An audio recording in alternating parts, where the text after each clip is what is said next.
किसी भी महापुरुष के जीवन में उसके द्वारा जगत को, संसार को उसका क्या योगदान है, इस पर ध्यान पूरे संसार और पूरे समाज को देना चाहिए।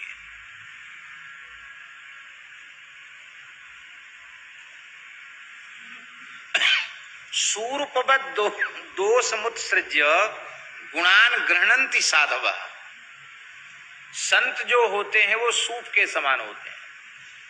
वे दोषों को ध्यान में नहीं देते हैं, वे गुणों को ही ध्यान में देते हैं। सूर्पवद दोषमुत्सृज्य गुणान गृह्णन्ति साधव। साधु पुरुषों की पहचान है, सूप के समान होते हैं। साधु ऐसा चाहिए जैसा सूप सुभाए, सार सार को गहिर है, थोथा दे उड़ाए।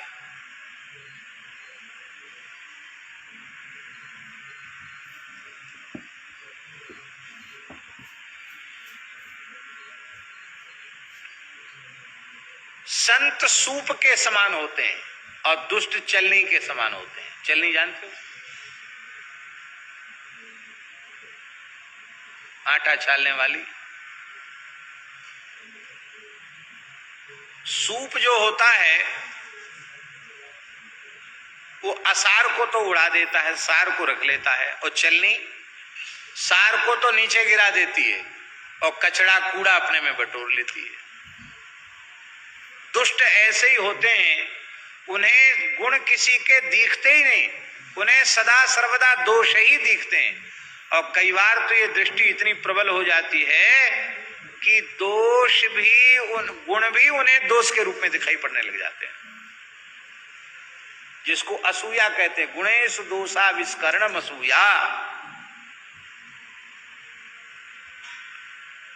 तो समाज किसी एक बात को लेकर के बड़े से बड़े प्रसिद्ध महापुरुषों की छीछा लेदर करने में तो नहीं चूकता, लेकिन उन महापुरुषों के द्वारा पूरे समाज को, पूरे राष्ट्र को क्या मिला है, उनका क्या योगदान है, इसको वे निंदक लोग भूल जाते हैं।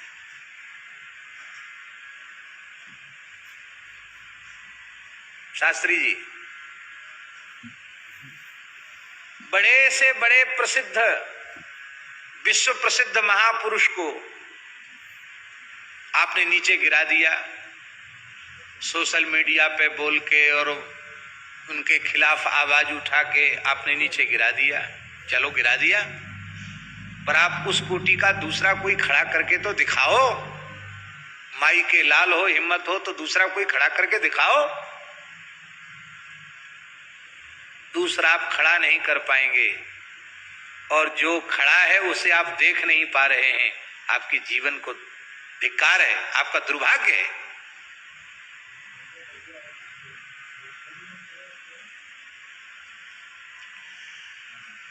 हम ये नहीं कहते हैं कि शास्त्र विरुद्ध आचरण करने चाहिए, हम ये बिल्कुल नहीं कहते हैं। आपकी अवस्था चाहे जितनी ऊंची हो, आपको ऐसे ही काम करना चाहिए जिससे समाज में आदर्श की स्थापना हो।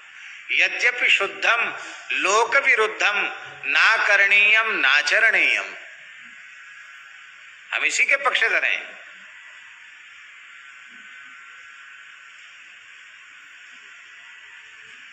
लेकिन हम एक बात को लेकर के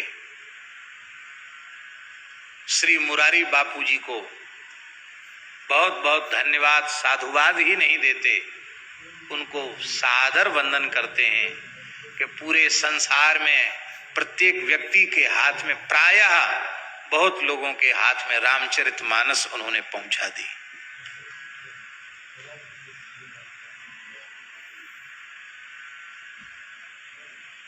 कौन से गांव गए थे हम, जहां गीता का स्वाध्याय था, गीता जयंती के अवसर पर? कौन से गांव गए थे? नाम भाई याद दिलाओ। सीताराम।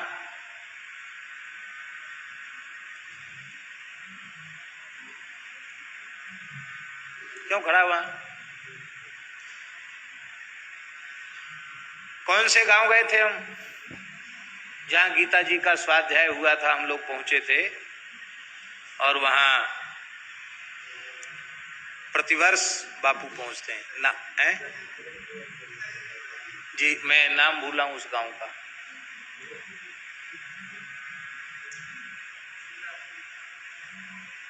गुजरात में गए थे ना, देखो बहुत खूब नाम याद है पर भूल रहा है।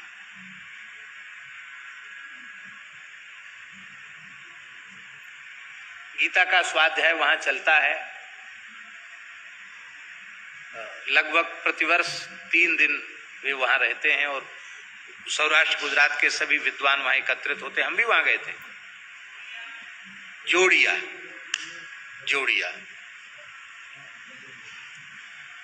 तो वहां मैंने स्वयं सुनी हुई बात, आंखों देखी बात बता रहा हूं अशोक जी। मुसलमानों के बच्चे बच्चियों को गीता के कई कई अध्याय कंठस्थ हैं। यद्यपि वहां मुसलमान ज्यादा हैं, लेकिन वे रामचरितमानस का इतना बढ़िया बच्चे पाठ करते हैं, गीता का पाठ करते हैं।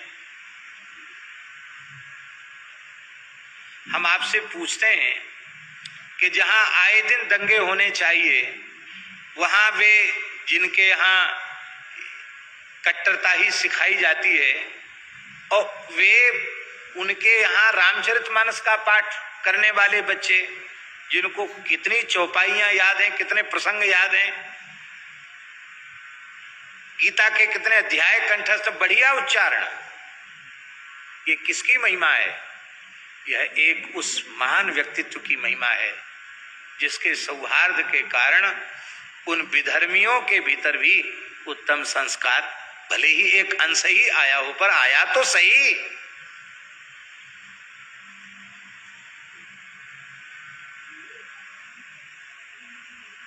हम ये बिल्कुल नहीं कहते हैं कि आप अपने सनातन परंपरा के गौरव को भूल जाएं, आप वर्णाश्रम व्यवस्था को भूल जाएं, ये हम बिल्कुल नहीं कहते हैं, क्योंकि हमारा धर्म सभी प्राणियों में परमात्मा के दर्शन की आज्ञा देता है। वासुदेवा सर्वम, जड़ चेतन जग जीव जत सकल राममय जान, बंदों तिनके पद कमल सदा जोर जुगपान, सी राममय सब जग जानी, करऊ प्रणाम जोर जुग पानी। सबके स्मरण की बात कही जाती है।